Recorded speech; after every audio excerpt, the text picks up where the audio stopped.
بلند آواز سے پڑھے اللہم صلی علی سیدنا مولانا محمد۔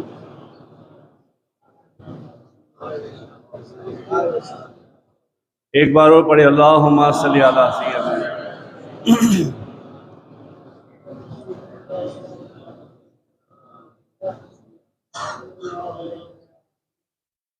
بالکل حق ہے کہ جب تک ہم علم حاصل نہیں کریں گے، ہم میں ادب نہیں ہوگا، عشق نہیں ہوگا، تو کوئی بات پلے نہیں پڑے گی اور کامیابی نہیں ملے گی۔ ادھر ادھر کے راستے سے ہٹ کر ایک ہی راستہ صراط مستقیم کا ہے، وہ یہ ہے غلامان مصطفیٰ بن جاؤ، غلامان اولیاء ہو جاؤ۔ جب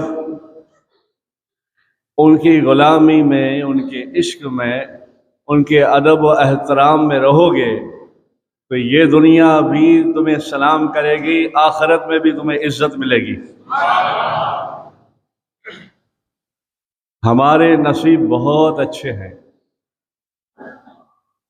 ہمارے نصیب بہت اچھے ہیں کہ سب سے پہلے تو ہمیں اللہ نے اپنے حبیب کا امتی بنا دیا۔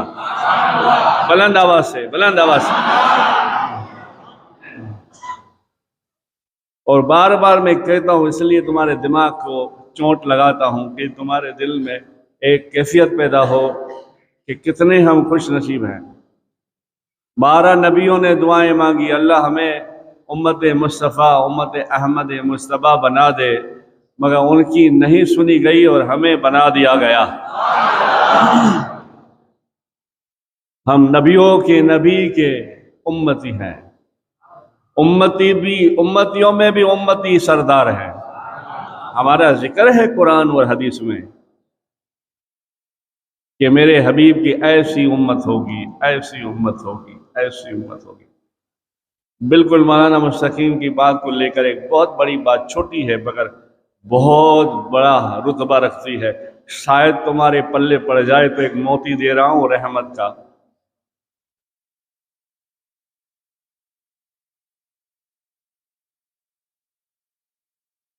حضرت علی حیثی غوث پاک کے خلیفہ تھے۔ وہ خواب دیکھتے ہیں۔ خواب میں کیا دیکھتے ہیں؟ سنیے گا، خواب کیا دیکھتے ہیں؟ خواب یہ دیکھتے ہیں کہ حضرت موسیٰ علیہ السلام اور ہمارے نبی امام الانبیاء علیہ السلام اس کے خواب میں آئے، اس کے خواب میں آئے۔ اس لیے آئے کہ خلیفہ کس کے تھے؟ غوث پاک کے تھے، پیروں کے پیر کے تھے۔ خواب میں آئے، سنیے گا، آپ جواب مجھے برابر دیجیے گا سبحان اللہ کا۔ خواب میں حضرت علی بن حیثی رضی اللہ تعالیٰ عنہ یا رحمت اللہ علیہ، جو بھی، اللہ ان سے راضی ہو گیا، اللہ کی رحمت ان پر ہو گئی۔ خواب میں آئے حضرت موسیٰ علیہ السلام اور ہمارے نبی امام الانبیاء علیہ السلام، آمینہ کے لال، خواب میں آئے اور خواب میں آ کر علی بن حیثی کو، توجہ، علی بن حیثی کو خواب میں میرے نبی فرماتے ہیں حضرت موسیٰ علیہ السلام کو، میرے نبی فرماتے ہیں حضرت موسیٰ علیہ السلام کو، دیکھا تیری امت میں کوئی ہے عبد القادر جیلانی؟ زور سے، زور سے، دیکھا تیری امت میں ہے کوئی عبد القادر جیلانی؟ موسیٰ کلیم اللہ کہتے ہیں نہیں یا رسول اللہ، اس لیے تو اللہ کو کہتا تھا نبوت لے لے۔ موسیٰ علیہ السلام کو ہمارے نبی محبت کے انداز میں، فخر کے انداز میں کہتے ہیں، اور یہی ذکر قرآن میں ہے کہ احمد مصطفیٰ محمد مصطفیٰ صلی اللہ علیہ وسلم کے ایسے ایسے امتی میں ایسے ایسے اللہ والے، آپ کی بھاشا میں ہیرو ہوں گے دین کے، کہ ایک ایک ایسے ہوں گے جو نبیوں کو بھی ٹکر دے کے آگے چلے جائیں گے۔ اس کا مطلب یہ نہیں کہ نبی سے بڑھ گئے، نہیں، وہ صحابیوں کو بھی بڑھ نہیں سکتے، صحابیوں سے بھی آگے نہیں جا سکتے، مگر آپ پر اللہ کا فضل کیسا۔ ایک مثال دینے کے لیے، حضرت نوح علیہ السلام 900 سال رہے زندگی میں، 900 سال، اور روایت میں آتا ہے 1 یا 9 آدمیوں کو مسلمان بنایا، 1 یا 9 آدمیوں کو مسلمان بنایا۔ اور میرے غوث و خواجہ کو دیکھو، ایک ایک محفل میں 92 لاکھ کو کلمہ پڑھا دیا۔ تو ہم بڑے خوش نصیب ہیں، مگر وہ خوش نصیب کے ساتھ ساتھ ہمیں اب عمل کی ضرورت ہے۔ حالات بہت خراب ہیں، بس ادھر ادھر چلتے ہیں، ٹھیک ہے، جائز تمنا، جائز مراد، کوشش ہے، چلو اپنا کام چلاؤ، مگر جہاں دین اور ایمان کی بات آئے بالکل ہٹ جاؤ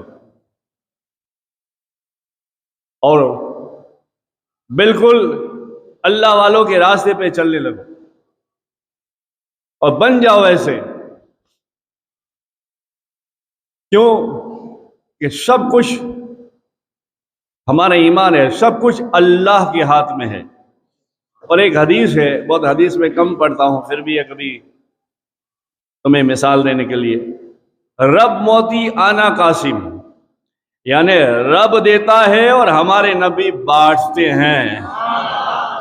یعنی خلاصہ نہیں کیا بانٹتے ہیں، سب کچھ رب دیتا ہے اور ہمارے نبی کے ہاتھ میں ہے۔ پھر ان کے پیارے پیارے بڑے بڑے اللہ والے، اس لیے میں بار بار کہتا ہوں اور پورا مہینہ میں نے یہی کہا کہ چشتی ہوں دیوانہ، چشتی ہوں فقیر ان کے در کا چشتی فقیر ہوں اور دیوانہ ہوں غوث اعظم کا۔ یہ در بھی میرا، وہ در بھی میرا، مگر ہو جاؤ ایسے، ہو جاؤ ایسے۔ بڑے بڑے اولیاء اللہ نے ان کی چوکھٹوں کو چوما اور اللہ نے ان کو مرتبے سے نوازا۔ جیسے ایک مرتبہ حضرت وارث پاک جذبات اور محبت میں غریب نواز کی دہلیز، بڑا گیٹ کے پگتھیے سیڑھیاں چڑھ گئے، محبت میں نالین پہنے ہوئے تھے، اور جیسے چڑھے اندر سے آواز آئی، اندر سے آواز آئی، آتی نا آواز یار، وارث تھے، وارث علی، اندر سے آواز آئے، او وارث اتنی بھی بے ادبی کیا ہے؟ آپ نے اسی وقت نالین چھوڑ دیا، جوتے پہننا چھوڑ دیا۔ یہ ہوتا ہے محبت اور ادب کا مقام۔ اس لیے اپنے آپ کو بنانے کے لیے، ہماری اولاد کے لیے اچھے راستے بنانے کے لیے ہمیں کچھ تو کرنا ہے، اور کرنا یہی ہے، ہم نے کسی سے جنگ نہیں کرنا یہی ہے کہ ہم راہ راست پہ آ جائیں۔ جب ہم غلامان مصطفیٰ، غلامان غوث، غلامان خواجہ بن جائیں گا نا، تو فرشتے اور ان کے موکل ہمارے ساتھ چلیں گے۔ بڑے بڑے اولیاءوں کا قول ہے یار، دفتر حضرت مجدد الفسانی میں حضرت مجدد الفسانی کا قول ہے کہ اگر ہم مراقبے اور تشوف کی حالت میں ہوں اور ہمیں کوئی چاہنے والا پکارے، اگر ہم نہ جا سکے تو نورانی موکل کو بھیج دیتے ہیں۔ اور اس پاک کا فرمان ہے، چین میں ہو یا ہند میں ہو، میرا چاہنے والا ہو۔ ایسے ہمیں ملے ہیں، پھر ہمیں فکر کیا، پھر ناکامی کیوں؟ ناکامی اور فکر اس لیے ہے، ناکام اس لیے ہے کہ ہم راستہ بھول گئے ہیں، راستہ بھول گئے ہیں، اور وہ راستہ اگر ہم اپنا لیں تو آج بھی وہ تیار ہے مدد کرنے کے لیے۔ اور ایسے قصے آپ نے بیان، حکایت، مرتبے سنے۔ مولانا آپ نے ابھی بولا علم کی کیا بات کرے آپ کی، 100 فقراء بغداد میں جب آپ کا شورا اور چرچا ہونے لگا تو سب ایک ساتھ جمع ہو گئے، 100، اور لوگوں نے کہا ہم دیکھتے ہیں عبد القادر کو، بڑا جوان ہے، پتہ نہیں کیا کیا کر رہا ہے، ہم 100 مل کر اس کا امتحان لیتے ہیں، ایک ساتھ 100۔ کوئی کہتا ہے میں یہ مسئلہ پوچھوں گا، کوئی کہتا ہے میں یہ کہوں گا، کوئی کہتا ہے میں یہ پوچھوں گا، اور آئے آپ کے مدرسے میں آئے، آپ مراقبے کی حالت میں تھے، آنکھیں بند تھی، آنکھیں کھولی، شوق و سلام کیا، آپ نے جواب دیا، بٹھایا۔ درویش جو ہوتے ہیں دشمن کو بھی گلے لگاتے ہیں۔ بٹھایا، کچھ کہا نہیں، بٹھایا، کچھ کہا نہیں، سر جھکایا، سر جھکا کے کہا یا رسول اللہ، یہ آپ کے نائب ہے، چہرہ آپ، لباس آپ کا ہے، نقل میں آپ کی ہیں، تو آواز آتی ہے میرے بیٹے جلال نہ کرنا، میرے بیٹے جلال نہ کرنا، جمال سے کام لینا۔ آپ مراقبے کی حالت میں تھے ایسے، اور ایک ضرب ماری، اللہ، بولو اللہ، زور سے بولو اللہ، اللہ۔ میرا خیال اس لیے اللہ بلایا، شاید بغداد والا سن لے، اللہ۔ ہمارا یقین ہے، غوث پاک فرما دے پوری دنیا کو میں رائے کے مانند دیکھتا ہوں، ہتھیلی میں رائے کا دانہ رکھ دو، ایسا دیکھتا ہے غوث میرا، ایسا دیکھتا ہے ہمارا تمہارا پیروں کا پیر دستگیر۔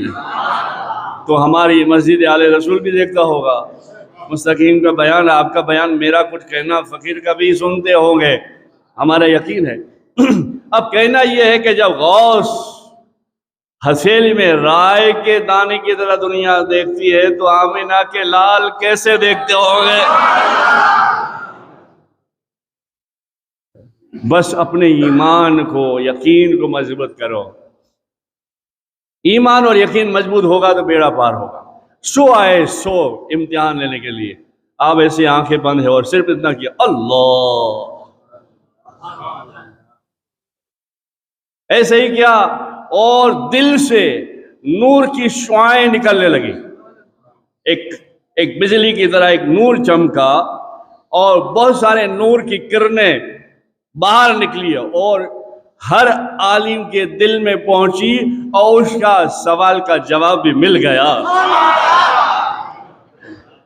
پھر مراقبہ ہو گیا، ذکر ہو گیا، سمجھو ختم قادریہ ہو گیا، دعائیں وغیرہ کی، تو آپ نے فرمایا آپ سب لوگ آئے ہیں، نائب رسول کچھ کہنا ہے؟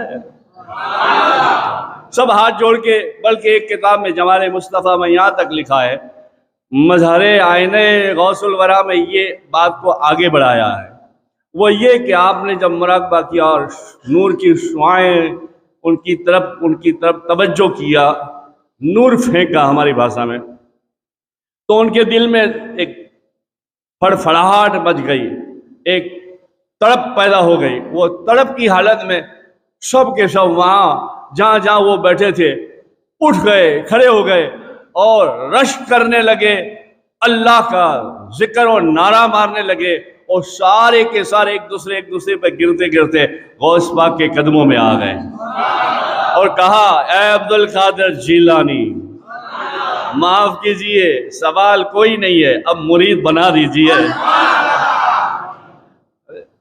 یہ شان ہے یار، اور سب کو ولایت ملتی ہے غوث اعظم دستگیر کے دستخط سے۔ بلکہ میں یہ کہوں، یہ جملہ جو کہہ رہا ہوں کتاب میں نہیں پڑھا، مگر کوئی اللہ والے سے سنا ہے، ہند سے کوئی شریعت کا پابند اگر اس کو کوئی ولایت ملتی ہے، یہ اللہ والے سے سنا ہے، پھر دوہرا رہا ہوں، جملہ اچھا لگے تو جیب میں لے کے جاؤ، ورنہ واپس مجھے دے دینا، اللہ والے سے سنا ہے، وہ بھی شریعت کے پابند، میرے پیر و مرشد سے سنا ہے۔ آپ موج میں تھے، کہنے لگے حبیب اللہ، ہندوستان میں کسی کو ولایت ملتی ہے پہلے معین الدین دستخط کرتے ہیں، اور وہ دفتر وہ علی شاہ قلندر کے پاس پہنچتا ہے، آپ اس میں برابر لکھتے ہیں کون پیر ہے، سیاہ کہاں سے ہے، کون سلسلہ ہے، پھر وہ دفتر بند ہو کر غوث پاک کی بارگاہ میں جاتا ہے، اور آپ دستخط کرتے ہیں، اور پھر مولا علی کے دربار میں جاتا ہے، مولا علی دیکھتے نہیں ہے، دیکھتے ہیں او عبد القادر میرا بیٹا، پھر ولایت ملتی ہے۔ آج لوگ پتہ نہیں کیسے کیسے لوگ ہیں، اللہ جانے، اس پہ میں نہیں جانا چاہتا، خالی توجہ دلاتا ہوں، اگر ایسے ویسے میں آپ ہو تو نکل آؤ، یہ شریعت نہیں کہتی، نماز پڑھنا نہیں، نہانا نہیں، دھونا نہیں، اپنے آپ کو مستان و قلندر بتاتے، لا حول ولا قوت۔ حضور کی شریعت کو چھوڑ کر کوئی کچھ نہیں ہے. شریعت محمدی صلی اللہ علیہ وسلم پہلے ہے. بیماری کی حالت میں بھی اللہ والوں نے، ایسے لوگوں نے نماز کو چھوڑا نہیں، اشارے سے پڑھتے رہے مگر پڑھا. کوئی ایسے رتبے والے ہوتے تھے، بڑے بڑے رتبے والے، نماز کو چھپ کر پڑھتے تھے. لوگوں نے فتوا دیا تو اپنے آپ کو جو ہے ظاہر کر دیا. جیسے کہ وارث پیا، لوگوں نے کہا یہ علی وارث نماز نہیں پڑھتے، نماز پڑھتے. وہی گاؤں کا آدمی یو پی کا حج کے لیے گیا تو دیکھا مدینے میں پہلی سب پہ وارث علی بیٹھے ہوئے ہیں. ارے یہ پھر وہ راز ظاہر ہو گیا، راز ظاہر ہو گیا، گاؤں میں چرچا ہونے لگی. آپ اس کو کیا سمجھتے؟ ارے علی وارث تو اللہ والا ہے، پہلی سب پہ مدینے میں 40 دن 11 دن رہا، 40 نماز پڑھی، ہر سب پہلی سب میں بیٹھا ہوتے. میں نے پکڑ بھی لیا تو اس نے کہا